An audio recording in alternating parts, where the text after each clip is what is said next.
Assalamualaikum warahmatullahi wabarakatuh. Jumpa lagi dengan saya Dr. Halwan di channel YouTube saya, channel YouTube Dr. Halwan. Kali ini saya ingin menjawab pertanyaan teman saya tentang prolong fasting. Jadi secara garis besar apa yang harus dilakukan untuk prolong fasting itu. Jadi yang pertama, kalau kita mau prolong fasting itu kita harus terbiasa intermittent fasting. Karena apa? Kita tidak makan berhari-hari, kita tidak makan lebih dari 1 hari, bisa 2 hari, bisa 3 hari, bisa 4 hari, 5 hari, 7 hari, bahkan di beberapa praktisi prolong fasting ada yang sampai 30 hari, 15 hari, 30 hari ada juga. Ya, jadi dasar dari prolong fasting itu adalah bahwa tubuh akan memakai cadangan energi untuk makanan tubuh kita, untuk energi tubuh kita. Nah, cadangan energi kita itu ada dua, yaitu protein dan lemak. Protein dan lemak. Dan ketika prolong fasting itu yang dipakai energi untuk oleh tubuh kita itu adalah lemak, bukan protein, tapi lemak.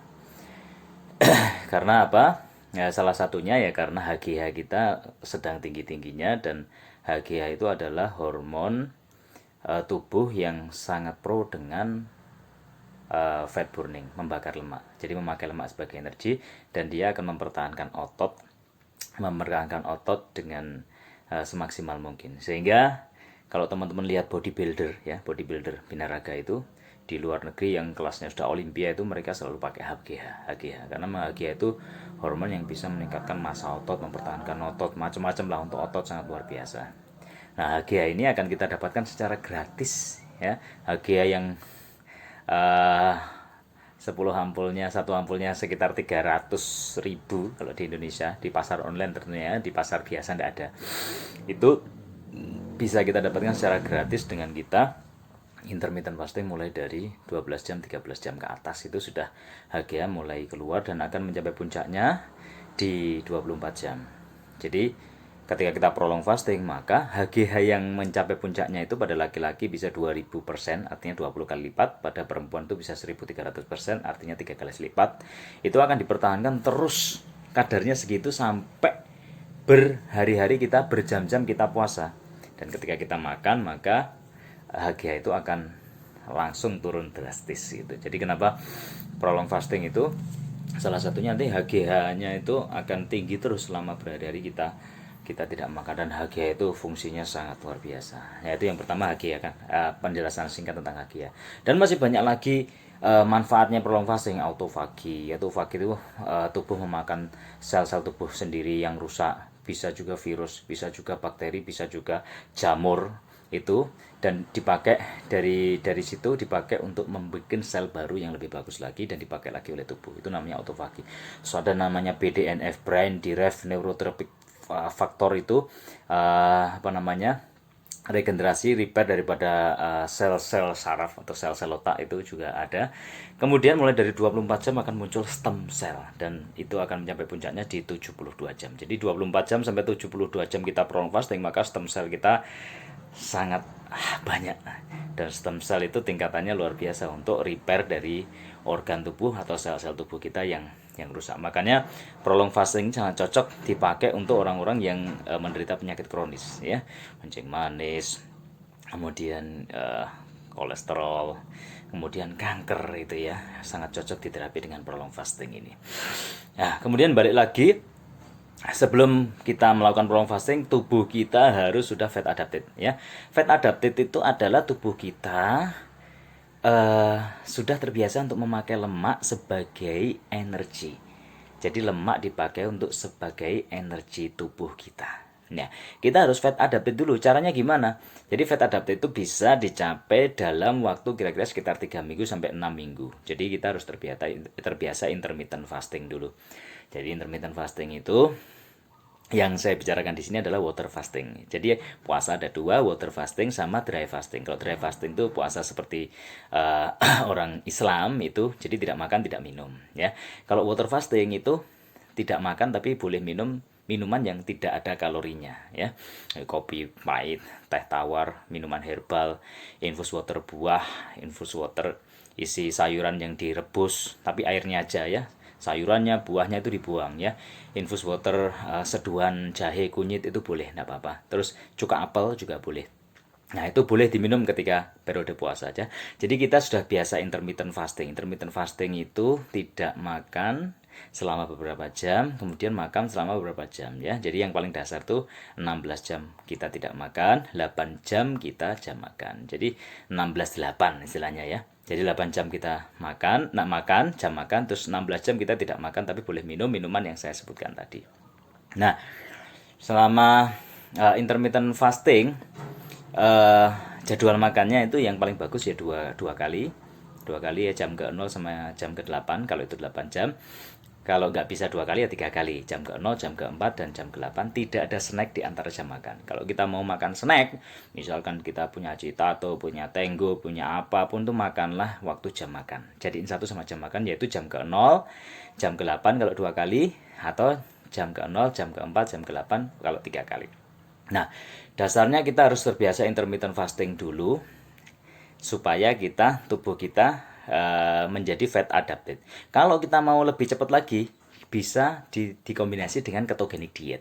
Ketogenic diet itu kita makan karbohidrat maksimal 50 gram sehari. Jadi makanan kita apa ya? Lemak, protein, sayur, sama buah. Buah pun yang itu masuk untuk ketogenic diet, yaitu ada materinya sendiri. Jadi beberapa buah yang masuk untuk ketogenic diet seperti beri-berian ya, strawberry, raspberry, blackberry, kemudian anggur, kemudian belimbing, itu semangka dengan takaran, melon dengan takaran itu ya. Jadi buah-buah yang masuk dalam ketogenic diet. Kemudian jangan makan nasi, jadi tidak ada karbo.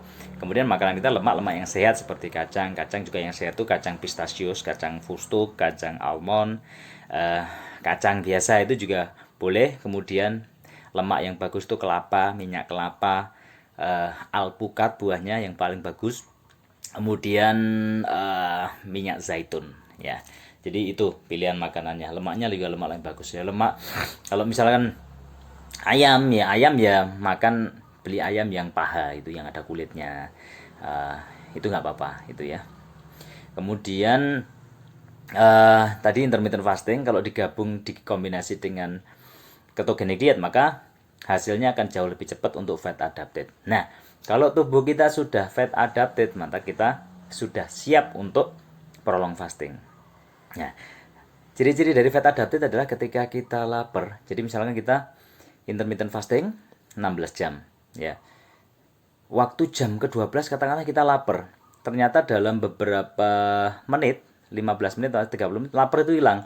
Maka kemungkinan besar kita sudah fat adapted karena tubuh sudah switch memakai lemak sebagai energi. Jadi ketika kita butuh energi dan tidak ada makanan yang masuk sama sekali, ternyata dalam beberapa menit aja rasa lapar itu hilang. Berarti tubuh sudah fat adapted, sudah memakai cadangan energi untuk memenuhi kebutuhan energi atau makanan itu ya melalui proses gluconeogenesis, dan yang dipilih adalah lemak karena sudah fat adapted, maka lemak yang dipakai untuk energi.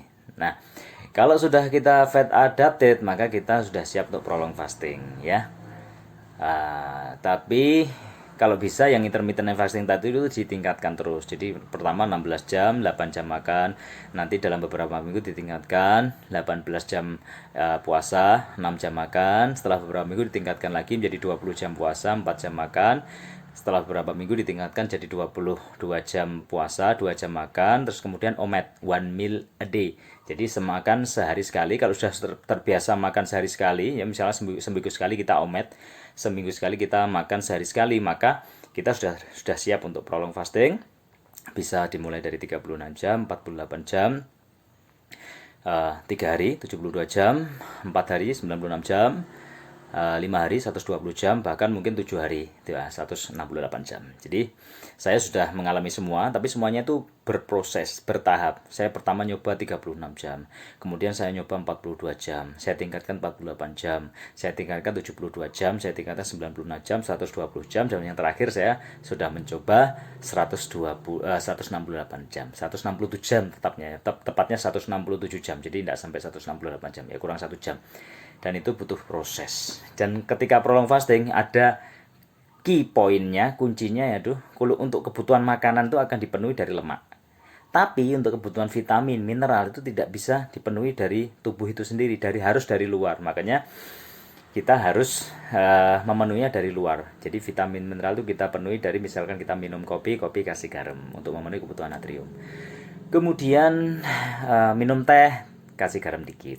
Kemudian kita bikin rimpang jahe, kunyit, ya diseduh ya, jahe, kunyit, bawang putih, bawang merah itu diseduh, kemudian diminum. Kemudian kita rebus sayur-sayuran ya. Kemudian kita diamkan sampai dingin, terus airnya diminum ya. Kemudian kita bikin infus water isi buah-buahan, buah diiris-iris tipis-tipis, masukin air, biarkan 6 jam, airnya diminum ya. Tapi buahnya dibuang, sayurannya dibuang ya. Jadi kita minum airnya aja yang tidak mengandung kalori. Jadi kita memenuhi kebutuhan vitamin, mineral dari sana ya, natrium dari garam. Nah, untuk makanan langsung nanti diambilkan dari cadangan lemak kita. Jadi kuncinya ada di sana. Jadi jangan kita selama berhari-hari cuma minum air tok, jangan. Karena kebutuhan vitamin mineral kita harus dipenuhi dari situ ya. Jadi kita bikin minuman-minuman itu untuk sehari-hari. Kemudian kita aktivitas seperti biasa, tidak perlu kita terus membatasi aktivitas. Jadi selama saya prolong fasting saya aktivitas seperti biasa, saya nge-gym seperti biasa, nge-gym juga 1,5 jam sampai 2 jam seperti biasa, dan otot saya tidak berkurang sama sekali. Otot saya tidak berkurang sama sekali, memang ada ilmunya itu. Jadi walaupun tidak ada makanan yang masuk ya, salah satu pendapat dari beberapa pakar yang saya lihat di YouTube itu bahwa tubuh itu pintar, tubuh itu smart, bahwa otot yang kita pakai untuk aktivitas olahraga, misalkan untuk aktivitas angkat beban, itu tidak hilang dengan begitu aja. Jadi tidak rusak dan hilang dengan begitu aja.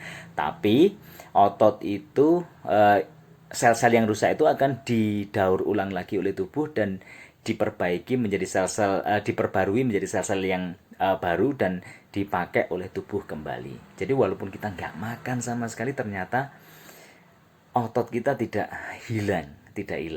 Jadi tubuh itu sangat pandai, jadi bisa merecycle sel-sel yang rusak untuk menjadi sel-sel baru yang siap dipakai untuk tubuh kembali.